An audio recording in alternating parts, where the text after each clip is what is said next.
টানা দ্বিতীয়বার আইপিএলের চ্যাম্পিয়ন আরসিবি, ফাইনালে হার গুজরাট টাইটান্সের। আইপিএলের 2026-এর ফাইনালে দুরন্ত জয় তুলে নিল রয়্যাল চ্যালেঞ্জার্স বেঙ্গালুরু। আহমেদাবাদের নরেন্দ্র মোদী স্টেডিয়ামে গুজরাট টাইটান্সকে 5 উইকেটে হারিয়ে টানা দ্বিতীয়বার আইপিএল ট্রফি জিতল আরসিবি।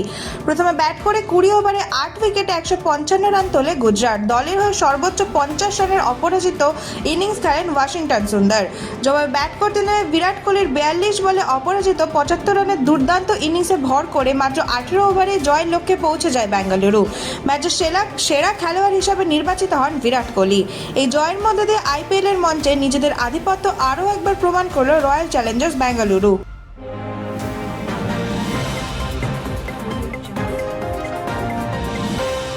ডায়মন্ড হারবারে ভাঙল পুরবোর্ড, প্রশাসন নিয়োগে নতুন রাজনৈতিক জল্পনা।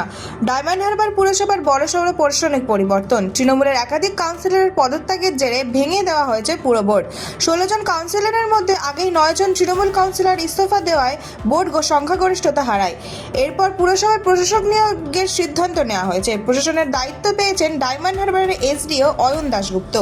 রাজ্যে রাজনৈতিক পালাবদলের পর বিভিন্ন পুরসভার কাউন্সিলরদের গণ ইস্তফার আবহে ডায়মন্ড হারবারে বোর্ড ভেঙে প্রশাসন নিয়োগের নতুন রাজনৈতিক জল্পনার জন্ম নিয়েছে।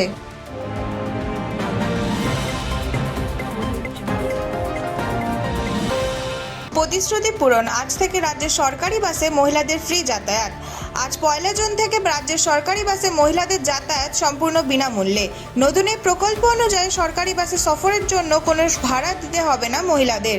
বাসে ওঠার সময় সরকারি পরিচয়পত্র বা অফিসের আইডি কার্ড দেখালেই মিলবে 0 টিকিট।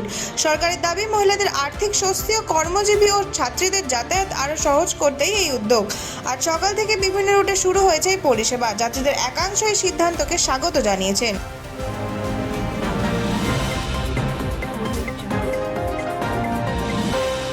বিজেপি সরকারের মন্ত্রিসভা গঠন, শপথ নিলেন 35 জন মন্ত্রী। রাজ্যে বিজেপি সরকারের নতুন মন্ত্রিসভার আনুষ্ঠানিক সূচনা। আজ রাজভবনে অনুষ্ঠিত শপথ গ্রহণ অনুষ্ঠানে মোট 35 জন মন্ত্রী শপথ নেন। পূর্ণমন্ত্রী হিসেবে শপথ গ্রহণ করেন শঙ্কর ঘোষ, তাপস রায়, শারদ মুখোপাধ্যায়, অর্জুন সিং, জগন্নাথ চট্টোপাধ্যায়, গৌরীশঙ্কর ঘোষ, স্বপন দাশগুপ্ত, মনোজ কুমার ওরাও, দীপক বর্মন, অরূপ কুমার দাস, অজয় কুমার পোদ্দার, কল্যাণ চক্রবর্তী সহ এবং দুধ কুমার মণ্ডল সহ একাধিক নেতা। এছাড়া মন্ত্রিসভায় রয়েছে 3 জন স্বাধীন দায়িত্বপ্রাপ্ত মন্ত্রী এবং 19 জন প্রতিমন্ত্রী। নতুন মন্ত্রিসভার মাধ্যমে প্রশাসনিক গতি বৃদ্ধি ও উন্নয়নমূলক কর্মসূচিকে আরও জোরদার করার বার্তা দিয়েছে সরকার। নতুন দায়িত্বপ্রাপ্ত মন্ত্রীদের শুভেচ্ছা জানিয়ে রাজ্য জুড়ে শুরু হয়েছে রাজনৈতিক মহলে নানা আলোচনা। এখন মন্ত্রীরা যাবেন নবান্নে, হবে জরুরি বৈঠক।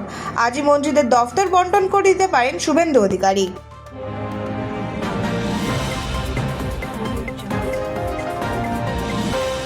ইডির দফতরে প্রাক্তন খাদ্যমন্ত্রী রথীন ঘোষ, পুরনিয়োগ দুর্নীতি মামলায় দ্বিতীয়বার হাজিরা। প্রাক্তন খাদ্যমন্ত্রী রথীন ঘোষ সোমবার সকাল 11:30 নাগাদ সিজিও কমপ্লেক্সে ইডি দফতরে হাজির হন।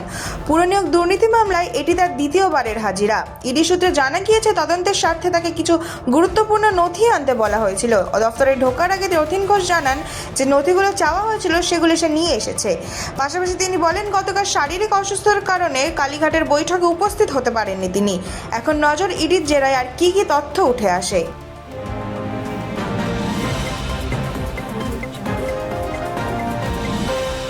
বাণিজ্যিক গ্যাসে ফের মূল্যবৃদ্ধি, বাড়ল সিলিন্ডার প্রতি 53 টাকা 50 পয়সা।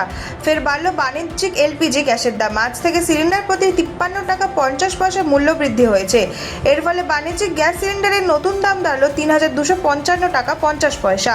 তবে স্বস্তির খবর, গৃহস্থলী রান্নার গ্যাসের দাম কোনো পরিবর্তন করা হয়নি ও রান্নার গ্যাসের সিলিন্ডারের দাম আগের মতোই রয়েছে 939 টাকা। বাণিজ্যিক গ্যাসের দাম বৃদ্ধির ফলে হোটেল, রেস্তোরাঁ এবং ছোট ব্যবসায়ীদের খরচ আরও বাড়তে পারে বলে মনে করা হচ্ছে।